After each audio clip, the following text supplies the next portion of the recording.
So, hello everyone, welcome to Exam On. So question ये बहुत ज़्यादा फ्रीक्वेंट बच्चों के द्वारा पूछा जा रहा है और बहुत सारे कैंडिडेट ये कि सर हमें फॉर्म फिल करना चाहिए या नहीं करना चाहिए ओएनजीसी का। अभी आप देखे होंगे ओएनजीसी का फॉर्म फिलिंग लिंक एक्टिव हो चुका है। 17 जुलाई से लेकर 31 जुलाई लास्ट डेट है।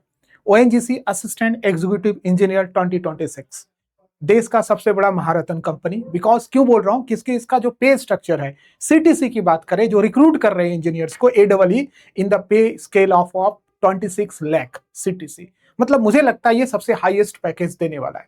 और इवन अगर मैं ओएनजीसी की आपसे बात करूं तो पहले गेट के थ्रू होता था, तो हर जो टॉपर होते थे ना गेट के अंडर 100 की मैं बात कर रहा हूं, रैंकर, उनका सपना होता था ओएनजीसी के अंदर जाने, मतलब कांटे की टक्कर होती थी। अब कंप्यूटर बेस्ड टेस्ट होगा तो ऑब्वियस सी बात है हर कोई जाना चाहेगा। अब मैं आपको समराइज कर रहा हूं चीजों की कि किन कैंडिडेट को देना चाहिए।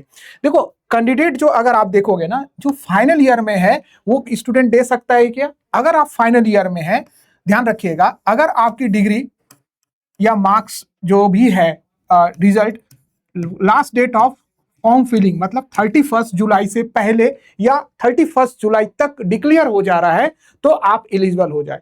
जहां तक मेरे नॉलेज में है तो मोस्ट ऑफ द यूनिवर्सिटी के अंदर, कॉलेज के अंदर आप देखोगे 31 जुलाई तक फाइनल ईयर के रिजल्ट आ ही जाता है।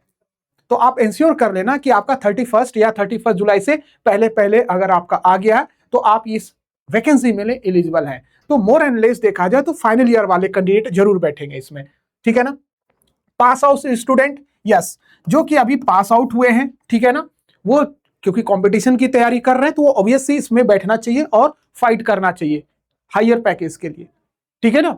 चलिए वर्किंग स्टूडेंट, अच्छा जो वर्किंग है, चाहे प्राइवेट सेक्टर की बात करें, चाहे पीएसयूज की बात करें, चाहे स्टेट ए की बात करें या स्टेट जेई की बात करें, इन सभी के अंदर ऐसे कैंडिडेट जिसका पे लेवल, क्योंकि यहां पर अगर सैलरी स्ट्रक्चर की बात करें तो 26 लाख सीटीसी है, अगर पे स्केल इससे कम है तो मुझे लगता है कि उसको अपीयर होना चाहिए, ठीक है ना। तो वर्किंग स्टूडेंट ऐसे जिसका 26 लाख पर एनम सीटीसी से कम है तो वो अपीयर होना चाहिए। अब इसमें भी कॉन्ट्राडिक्शन है, कुछ स्टूडेंट ये बोलेंगे कि सर मैं सेटिस्फाई हूं जॉब से, तो मैं इसकी बात नहीं कर रहा हूं।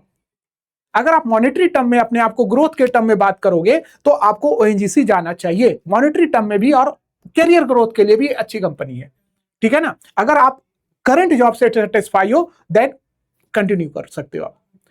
अगर आप ग्रोथ करना चाहते हो, मॉनेटरी टर्म में आप ग्रोथ भी चाहते हो, तो आपको इस एग्जाम में अपीयर होना चाहिए।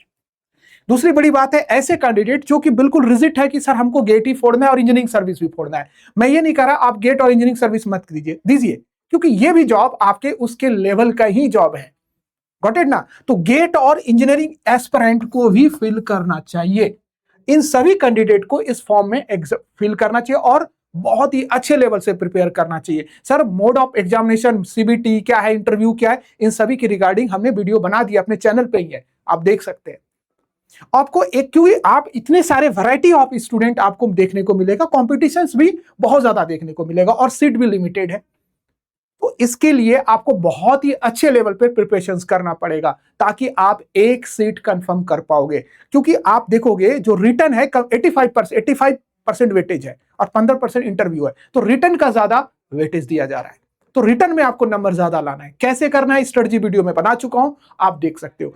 तकरीबन क्योंकि 6 सितंबर इसका डेट डिक्लेयर है, तो आपको 6 सितंबर में तकरीबन 50 दिन है। ये स्ट्रक्चर्स मैनर में हम कैसे इसको प्रिपेयर करें, ये सबसे बड़ा सवाल है।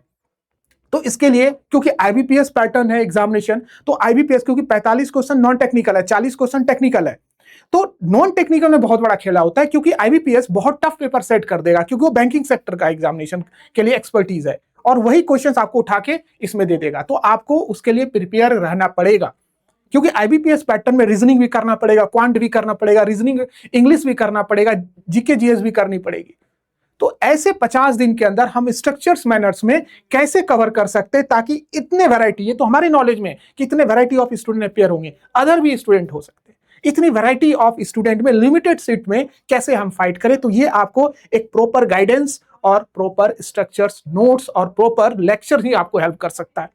और आपके मॉक पेपर टेस्ट सीरीज वो हमेशा आपको एग्जाम ऑन हेल्प करेगा। तो आपके मोबाइल के अंदर एग्जाम ऑन का एप्लीकेशन होना ही चाहिए, नहीं है आज ही आप डाउनलोड कीजिए और डाउनलोड करके ऐप में आप विजिट कीजिए, आपको बहुत सारे कोर्सेज दिखेंगे, बहुत सारे फ्री मटेरियल भी हमने डाल रखा है, आप डाउनलोड कीजिए, फ्री मटेरियल कीजिए। If you searching structures manner में ओएनजीसी, क्योंकि टाइम कम है, अगर आपने पूरा फाउंडेशंस करोगे तब तो निकल गया टाइम। एक स्ट्रक्चर्स मैनर में अगर आप देखोगे तो ये हमारे पास कैप्सूल बैच है, कैप्सूल कोर्स। ये कैप्सूल कोर्स नाम क्यों है? क्योंकि बिल्कुल सटीक बैठता है preparations of what, ONGC AEE 2026 के लिए कैप्सूल कोर्स। ये नाम बस कैप्सूल है, काम बहुत ही इफेक्टिव होगा, ठीक है ना। टेक में भी बहुत तगड़ा है, नॉन टेक में भी बहुत तगड़ा है, लेटेस्ट पैटर्न पे है, IBPS पैटर्न पे ये कोर्स डिजाइन है। आप जा सकते हैं, बहुत ही नॉमिनल फी है, ये अभी तो डिस्काउंट भी चल रहा है, आप कूपन कोड भी लगा सकते हैं, ठीक है ना।